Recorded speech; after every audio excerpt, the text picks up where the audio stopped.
Nigeria. It's one of my names. It is symbolic of the tragic events in Nigeria. My father and my mother were in the foreign service at the time. My father was in the Ministry of Foreign Affairs. And shortly after I was born, about 3 months after, he went on his first posting to Geneva. Years later, the Civil War came and broke everybody apart. And so in the 70s, when we were in the East, and my parents were telling me this story, and I said, oh, but where is that auntie? My parents said, you know, the Civil War scattered everybody. And so it's a story about Nigeria. And let me tell you one more story about Nigeria before I go to the elections. There are many truths about this country. They stand side by side. The fact that some people are agitating, they have a reason why they are agitating. It is also a fact. But it is also a fact that there is far more that binds and unites us than we realize. And therefore that makes it true that many of the narratives that Kandiria talked about, that Hakim talked about, are narratives woven by our politicians for their selfish interests. Many years ago, I lived in this town as a young graduate, working in Newswatch magazine in those days, as a lawyer and as a journalist. And I wanted to go abroad to study. And I got admission to the Fletcher School of Law and Diplomacy at Tufts University, one of the world's top graduate schools of international affairs. But the Naira had just been devalued in 1990. The school fees were $25,000. I could not afford it. And so I deferred the admission and started looking for money. Where did I go? Idumota. That was my natural. Where is the money? Some Igbo traders in Idumota. Perhaps they will help. I spoke to a few. Try. Congratulations. Business is hard, you know. Congratulations. This is a very big achievement, but the business is hard. I got that about 10 times. I gave up. No help. An idea occurred to me. One man, I had admired him from when I was very young. He was the Director General of the Institute of International Affairs in the early 70s. And I had read his CV, and he was an alumnus of the Fletcher School of Law and Diplomacy, where he took his master's, and then later went to Oxford and took his PhD. His name is Bolaji Akinwande Akiyemi. And I said, I took my pen and wrote to him. I said, here I am. I have an admission from your former school, and I'm looking for help. Can I come and see you? I said, big man, he probably will read the letter and throw it into the dustbin.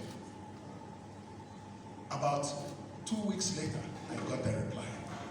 Come and see me at so and so time in my office. I took a taxi and went. I didn't have a car. Arrived at his office. I had my CV. I was prepared. You know, there are some people when you meet them in life, it's one chance. You better be prepared. One chance. I had my CV. And I had a very neat dress. And he and I spoke for some time. And he looked at the CV and said, young man, you know, this is very impressive that at 27 you have achieved all this, you have an admission, but I don't have money. I cannot pay for your school fees. But there's something I will do. I will write to the school. And so he wrote to the school, short 2-paragraph letter, that every time I read that letter today, I still shed tears. Powerful letter of introduction saying this man will be a future leader in Nigeria and Africa. Give him a scholarship.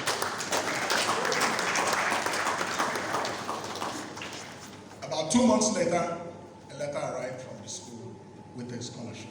Wow!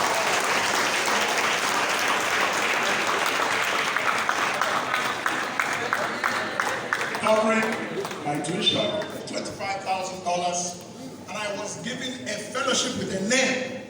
It was called the John Gillespie Fellow. That's what you will be. That's how I left the country. Because I was admitted to that school, when I wanted to go for my visa at the US Embassy, they said, "What? You were admitted to the Fletcher School? Don't come, just send your papers. Don't come for interview." They stamped the visa and sent back my passport with a travel grant. That is my ticket to America. Now, this was done, all this was through somebody who was from a different part of the country. The people I first went to for help, and I thought that was whence help would come. They were not so helpful. They were only congratulating me on my achievement. So this is lesson number 1. Lesson number 2. To cut a long story short, many of you know that I was Deputy Governor of the Central Bank of Nigeria from 2009 to 2014. But many people may not know how that appointment came about. It came about at a World Economic Conference. I was in the United Nations. When I finished from the Fletcher School, I joined the UN and was in the UN for 17 years, went from entry level to the highest rank. And when I finished, I felt I was still young enough to have another career. I resigned and went into business as a consultant in risk management. And as a consultant, I attended the World Economic Forum in Cape Town to speak. And there, at my table, at the dinner, no prior knowledge, was a young man who was just 4 days old, having been confirmed by the Senate as the governor of the central bank. His name was Sanusi Lamido Sanusi, as of that time. Today is Muhammadu Sanusi II. And so, when I saw him and we greeted each other, in my mind I said, wow, hopefully there will be business from this opportunity. And we thought, I gave him my brochure, and he spent most of the dinner reading the brochure. My wife kicked me under the table. I said, your friend is antisocial. It's not socializing, it's just reading your propaganda. Of course, she spoke to me in Igbo so that nobody will hear what she was saying. After some time, Sanusi closed the brochure. I'm like, what's going on? I was looking for business. So he said, no, don't answer. Sleep on it. Tomorrow let us have lunch. The next day we had lunch for 2 hours, and he explained his vision for the bank, the banking system, and he says, this opening in the bank, there are 4 deputy governors in the bank, this particular one will lead the implementation of all the reforms I have in mind. And you fit the profile. So you can sit outside and be complaining and writing your articles in the Guardian, which I read sometimes, wonderful. Or you can come home with me and we do this thing together. And he says, I don't appoint deputy governors, the president does, appoints the governor and the deputy governor. So what I'm going to do is that I'll recommend you to Yaradua if you agree. But I know that it is whoever I recommend that he will appoint. I didn't know at that time what it meant to be a deputy governor of the central bank. I didn't know how many people were lobbying for this job. And I was there doing Yanga.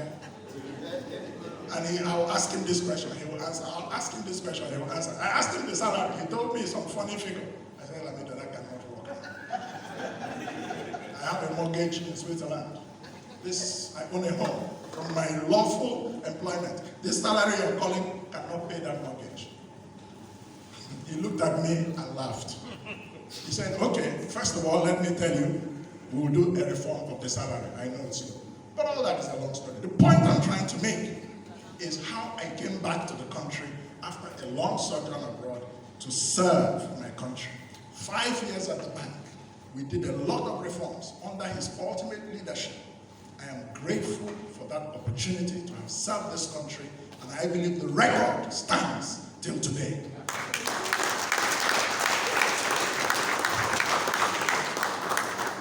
And when I went into politics, after that service, I became a professor at the Fletcher School.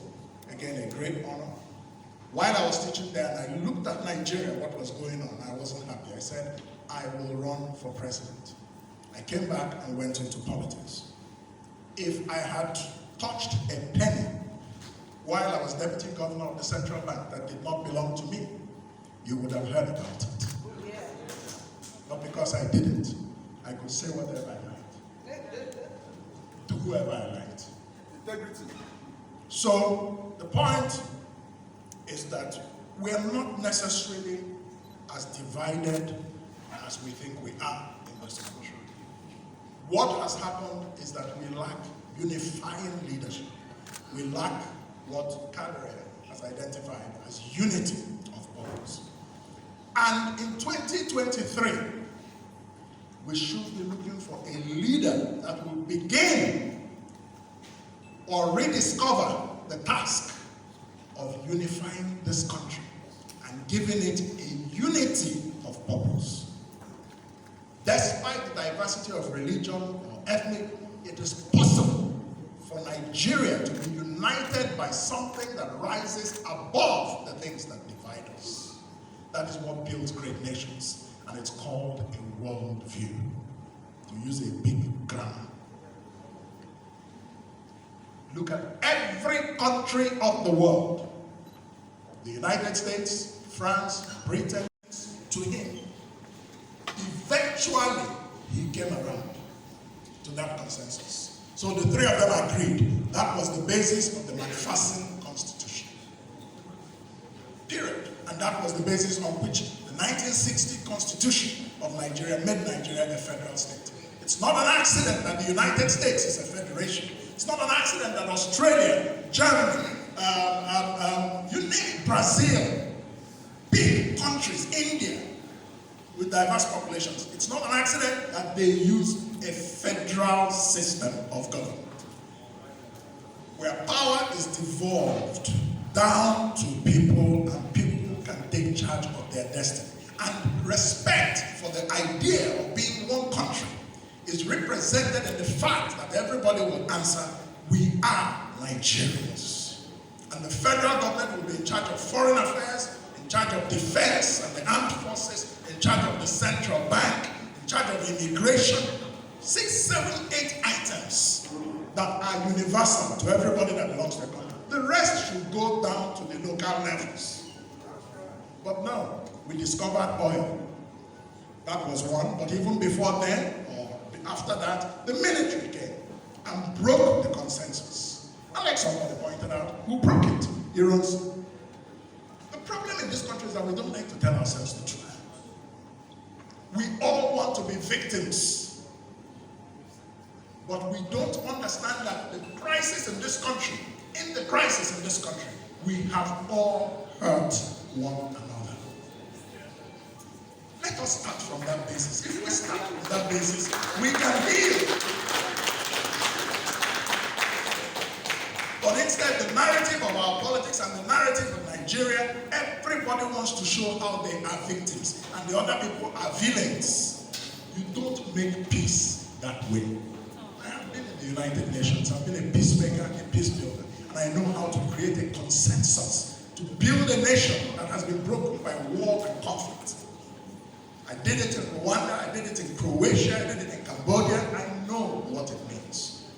And so when you're electing a president in 2023, let me conclude by saying something that might be a little bit controversial, but a fact. There are 4 functions of a president. The reason we have been making mistakes in elections is that we do not even know what the presidency itself, it's a job, just like any other job. It's not just a political promotion that you earn because you have been a governor, because you have been a senator, no matter your record. You are entitled to run for president. But Fela Moghalu has not yet been elected governor or senate, so why should he aspire to be president? For as long as we're thinking like this, we're going nowhere. There are 4 functions. Number 1, national security. Number 2, nation building.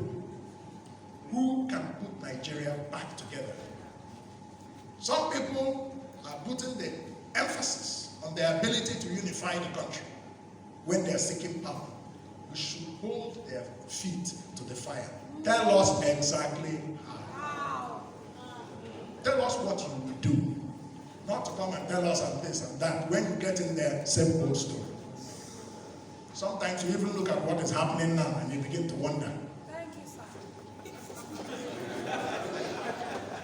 sir. You are tested now to practice that thing you are telling us, and we are watching. So, national security, nation building, which means unifying the country that is diverse and giving us unity of purpose as one nation, moving Nigeria from country to nation. And then the other meaning of nation building that people don't understand is building institutions that are strong and independent and effective. You cannot have democracy without two things. One, an enlightened, empowered citizenry that knows the issues that need to be dealt with, and knows and should assess candidates according to those issues. If you don't have that, you don't have a democracy. So since we don't have that, let us tell ourselves the truth, that at best we are a semi-democracy. Number two, you cannot have a democracy without independent institutions that uphold the rule of law. We don't increasingly have that in Nigeria today. We are hoping that INEC will show itself in 2023 an independent institution. In truth and in fact, we watch, we wait, we pray. So the third requirement of the office of the president is managing the national economy. And the fourth is foreign affairs. Four things. It doesn't go beyond. If you go and look at what the president does every day, it will come into one of these four things. But how many citizens understand what I've just said? No, the man has money. He has entourage. He has money. He has structure. That's why I think I should vote for him to be president. He is likely to win. Likely. So people vote for who they think are likely in their mind to win. They don't ask, if he wins, how will this change my life? No. They just want to be part of a bandwagon to nowhere. And that is what we've been on for 20 years. I would even venture to say that in the first tenure of Obasanjo, there was some effort. So, as we think about 2023, let us understand that we do not yet have the dividends of democracy. Let us understand that it is the task of all our political leaders to educate those they want to vote for them on the ideas that can change their lives and how they are the candidates that can bring those ideas into reality. Thank you, sir. The absence of ideas and ideology is a very big problem in Nigeria's politics. And if it is not solved in 2023, it will not be different from 2019, it will not be different from 2015 or 2011. This is the time to make the break. This is the time. So let us look for those with ideas. Let us look for those who are committed to a constitutional restructuring of Nigeria that can make Nigeria work for all.